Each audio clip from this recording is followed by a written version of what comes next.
നോക്കൂ, ഇനി ഇത് മാത്രമാണോ? ഇവരുടെ ഏറ്റവും വലിയ ഇന്നത്തെ നേതാവ് ഈ 2-3 ദിവസങ്ങൾക്ക് മുമ്പ് ആദർശം അമാനത്താണ് എന്ന് സമസ്തയിൽ വലിയൊരു സമ്മേളനം നടന്നു.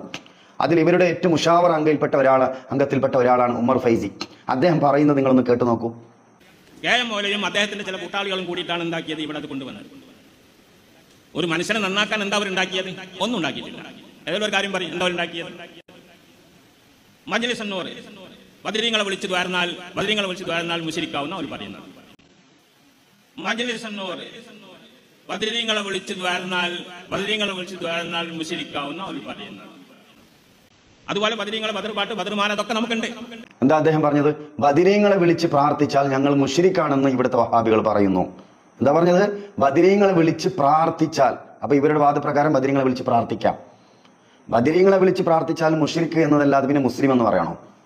അള്ളാന്റെ റസൂൽ, ഇത് ആരുടെ ആദർശമാണ് നിങ്ങൾ അമാനത്തായി സ്വീകരിച്ചത്? നിങ്ങളുടെ ടൈറ്റിൽ തന്നെ ആദർശം അമാനത്താണ്. ഇത് ആരുടെ ആദർശമാണ് നിങ്ങൾ അമാനത്തായി സ്വീകരിച്ചത്? അള്ളാന്റെ റസൂലിന്റെ അല്ല, അള്ള പഠിപ്പിച്ച ആദർശമല്ല ഇത്.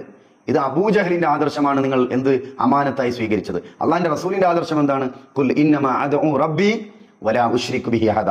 ഞാൻ എൻ്റെ റബ്ബിനോട് മാത്രമേ വിളിച്ചു ദുആ ചെയ്യുകയുള്ളൂ, അവനിൽ ഞാൻ ഒരാളെയും പങ്കു ചേർക്കുകയില്ല. ഇവിടെ നോക്കൂ, ബദരീങ്ങളെ വിളിച്ച് പ്രാർത്ഥിക്കാൻ പ്രേരിപ്പിക്കുകയാണ്.